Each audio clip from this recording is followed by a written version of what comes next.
Bringing in the gang? Yeah, he's the gang. sharing the thing with. Oh. Yeah.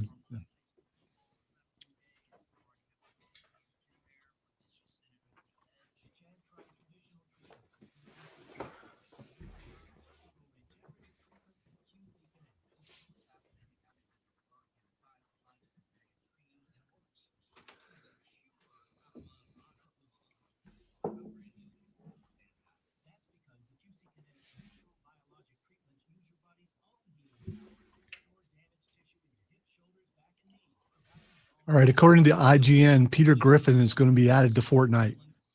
I only played Fortnite a couple times. It's kind of boring to me, but I've never played it. Peter Griffin is going to be, I mean, you know. Never played it. I want to see what his attacks are going to be.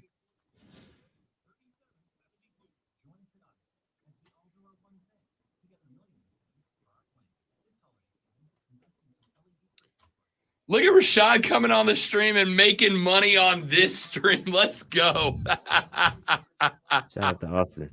I love it. I'll tell you what, y'all super chat Rashad during the interview. I'll ask him the questions.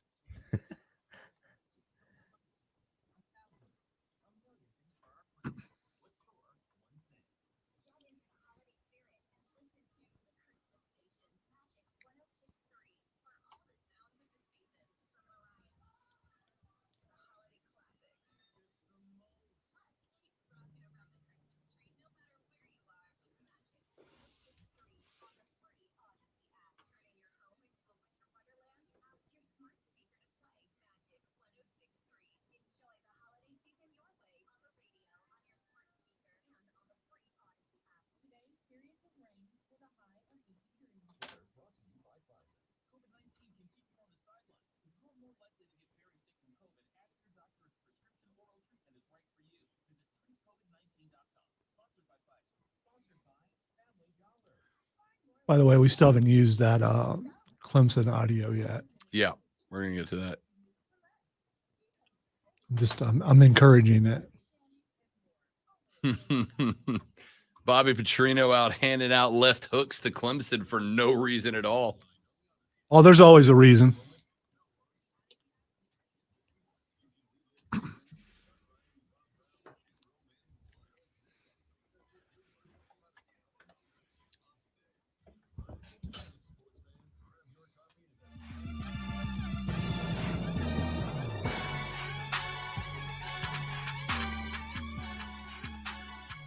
All right, ladies and gentlemen, it is Friday. We got conference championships coming up in the land of college football this weekend, but the NFL don't stop. 6 games left for just about everybody in the league, and that, of course, includes your Carolina Panthers, and what a week it has been for the Cats. It got real busy real quick on Monday. That's not true. It got real busy Sunday when David Tepper left the locker room and was quoted as saying, oh, man, I blew it. Was quoted as saying before he walked out, and then the next morning, he ends up firing Frank Reich. Here to talk about that again and the game coming up this weekend, the host of the Panther Nation podcast, he is Rashad Beer. What's up, big fella? What's going on, guys? And shout out to my gang, my YouTube gang that came through. Appreciate y'all, man.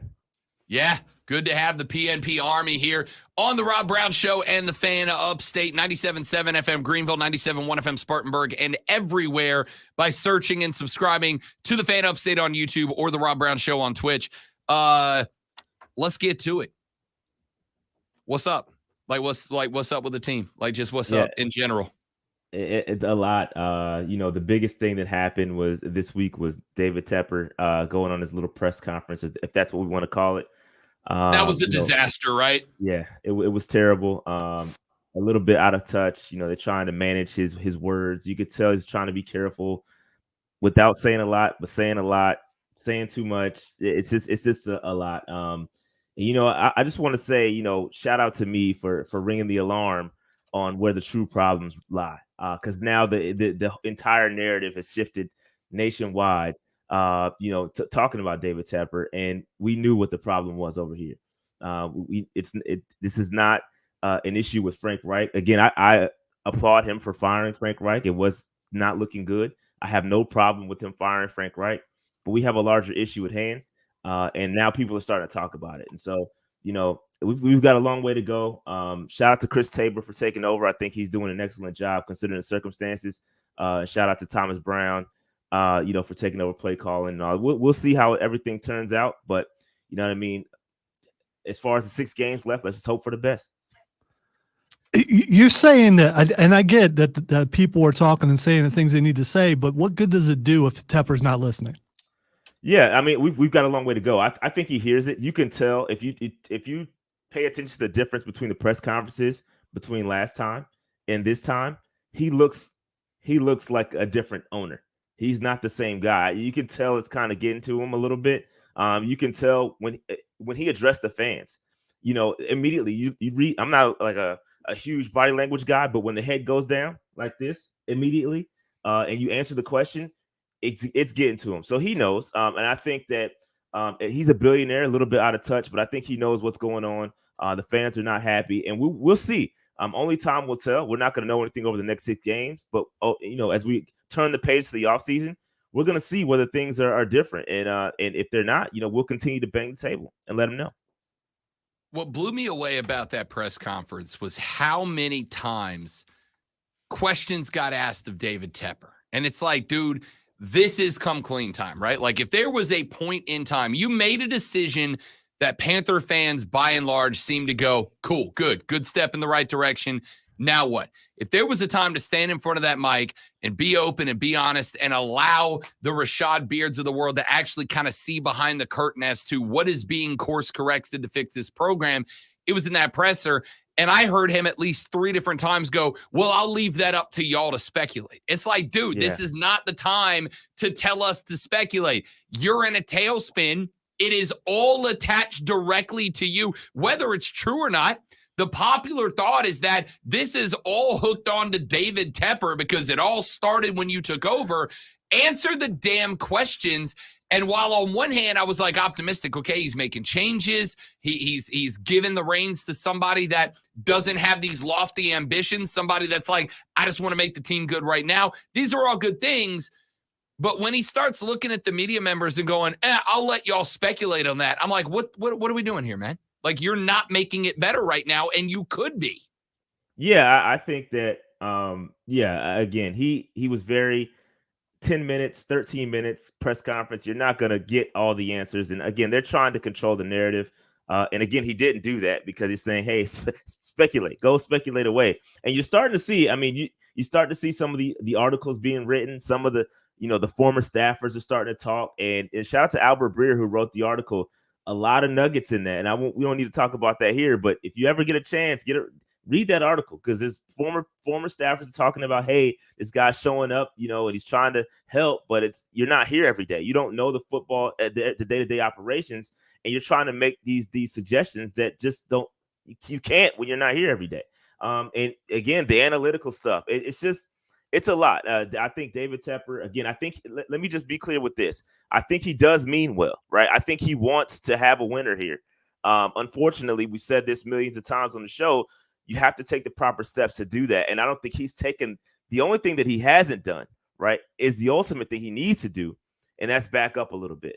Step back, get some football people in the building, and let those people make the decisions and help you guide your thinking, because the analytical things that you do in your world of hedge funds can't work here. And over the past 6 years, that's what you try to do, and it's not working. So get some football people in here to help you make the right decisions. There was a story going around after that press conference that I wanted to ask you about. There was a story that there was a point in time during the Ron Rivera regime when David Tepper first got there that he slipped a note to Ron Rivera that said, I want you, it was either changed from a 4-3 to a 3-4, from a 3-4 to a 4-3, whatever. But basically said, I want you to change your whole defensive alignment. And that says one of two things. Number one, that is a dude who is too involved. And B, a guy who doesn't understand football, because the personnel required to run a 3-4 versus a 4-3 is not something that you just bounce back and forth between the two. I heard that story. I had a couple of buddies go, Rob, is that true? Can you confirm that? Have you ever heard that? And my answer was, whether or not I can confirm it, the fact that that story is out there and it is getting picked up and discussed by major markets, at the end of the day, if nothing else, it just looks like a conflicted program. And that's a real bad look for a program that's got to hire a new head coach. Yeah, and that story is actually, that's something we talked about, and I think we way back when it happened, like, why is he coming in here doing that? You shouldn't be telling your coach how to run his. He's a coach of the year, for goodness sake. You can't tell him how to run his defense. You know what I mean? And so we talked about that at length when it happened, and little did we know that 5-6 years later we're going to be here in this situation where we haven't had a winning season, looking at the owner for micromanagement. Like, it's all really a full circle moment, to be honest with you. And yeah, at that time it was just a little inkling of what we're dealing with now. And so, yeah, I don't know that story to be true. There's some people that said it wasn't true and some people that said it was true. But at the end of the day, we have way more evidence of other things that are occurring that show some micromanagement, whether it's the Bryce Young and the veto. Oh, I have veto power, and him showing up at the pro days, like all this stuff. We have, some proof that he is a micromanager and he wants to be involved. And the truth is that is not working. He kept talking about process the entire interview or the press conference. And he needs to know that the process that he's talking about is not working. You have to find a new process. Okay. And so that's what we're talking about when we want to make him accountable and say, hey, dude, you've got to change something. What you're doing is not working. So that's the message to David Tepper. So I said earlier in the week that we can sit here all day and we can discuss who the new head coach is and whether it could be Thomas Brown or Ejiro Evero or somebody else outside the program. And the thought that I had initially was, it doesn't matter unless Fitterer is gone as well as the GM. But I came to the realization, Rashad, that Fitterer is really just a yes man and potentially down the line a utilitarian scapegoat for Dave Tepper, because really all the smoke we're getting says it's Tep that makes the decision. It's just Fitterer that's the guy signing the contracts on his behalf. I hate this. And this, I mean, it makes me feel sick to say, even it's just a guy who covers the team. It doesn't matter who the head coach is. It doesn't matter who the GM is. It doesn't matter who the quarterback is. None of that matters if David Tepper doesn't learn his lesson and back the hell up. And if he doesn't learn his lesson and back the hell up, Rashad, unfortunately, we're going to be covering a bad football team for a real long time, man. Yeah, Rob, you hit it right on. I was thinking about that this morning, man. People are really upset at the GM. And yeah, man, rightfully so. His drafts have not done very well. His picks haven't done very well. Some of the free agent moves he's made this offseason haven't done very well. But here's the problem, right? Do we know what the role of a GM is? Like, I think people don't know what the role of a GM is. When you step back, real NFL teams, the GM listens to the head coach. The head coach provides the guidelines of what you need. Like, this is what I need to run my particular system. Right. So when you work with a Rivera, when you work with a Matt Rule, when you now work with a Frank Reich, you have players from all different directions. Right. And that's the crux of the issue. You have all these different players that were brought in by different leadership. Right. He's doing what the head coach he's getting the players that the head coach needs to run their offense or defensive scheme. Right. And so we have a whole bunch of guys that just don't fit together. And that's what you're seeing. That's exactly what you're seeing. And I did the numbers. I ran the numbers yesterday. And I think Frank Reich has like 50% of his guys that he brought in this year. And I didn't break it down to the 53-man roster. It was the overall roster. A lot of those guys are practice squad guys. But he only has 50% of what he needed. Right? He still has guys that were from the Matt Rule regime. He still has guys from the Rivera regime. Right? There's just a hodgepodge of guys. There's just a bunch of guys that lack direction. And that's what we have with the Carolina Panthers. So until we get a GM that's on the same page with the head coach, that's brought in at the same time, they speak the same language, they're going in the same direction, like you said, we're going to be in trouble.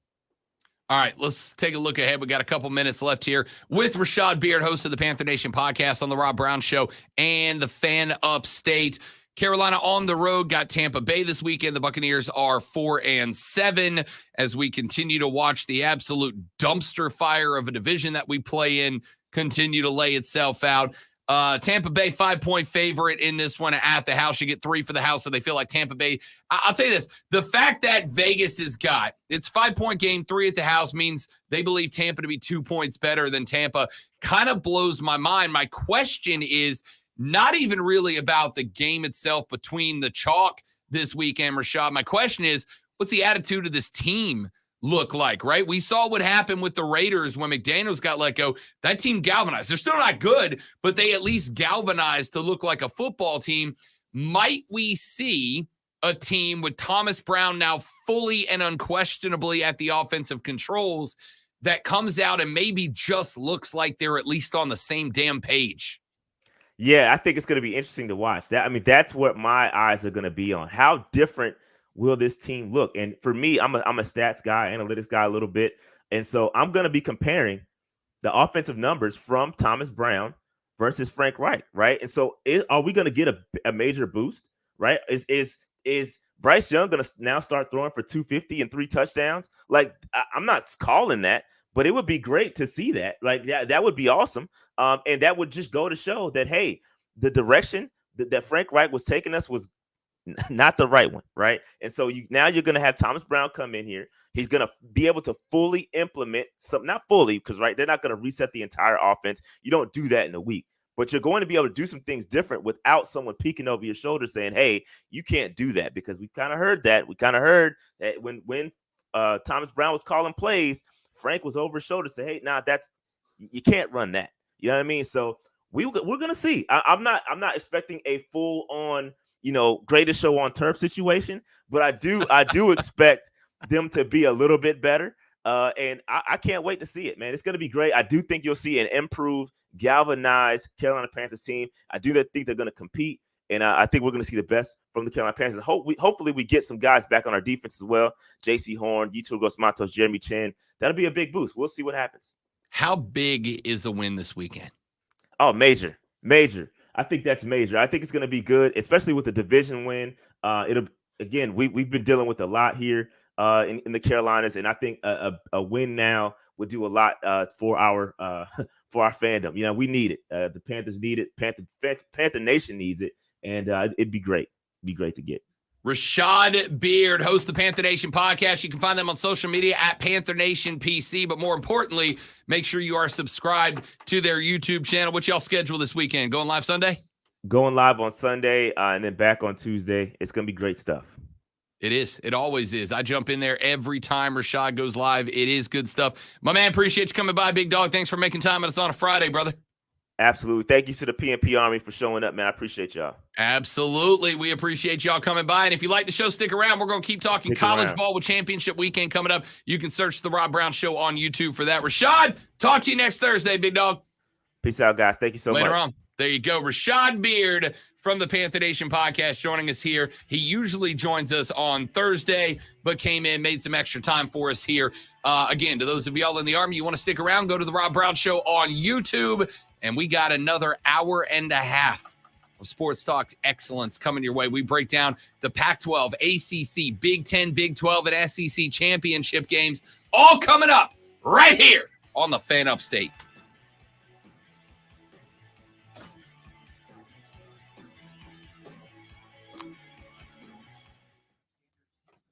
Yeah, we love having Shad, man.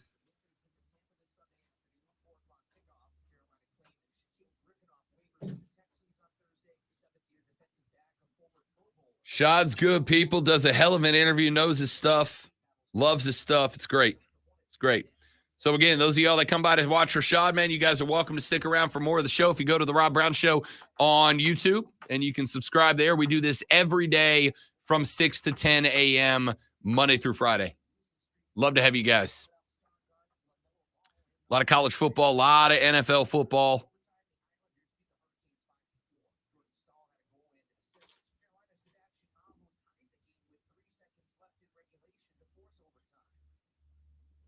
Appreciate that shout out, Shad. Thank you, big dog.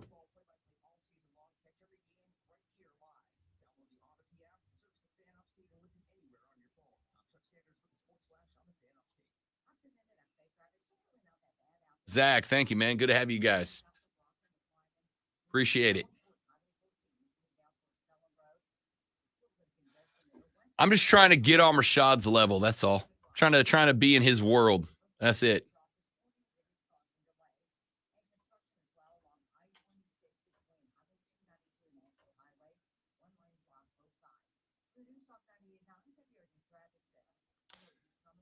And I am on Twitter too, at the Rob Brown Show. If y'all want to toss me a follow over there, I appreciate it.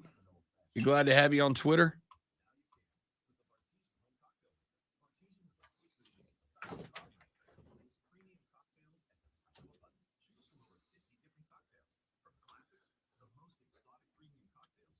Zach, Don, appreciate y'all, man.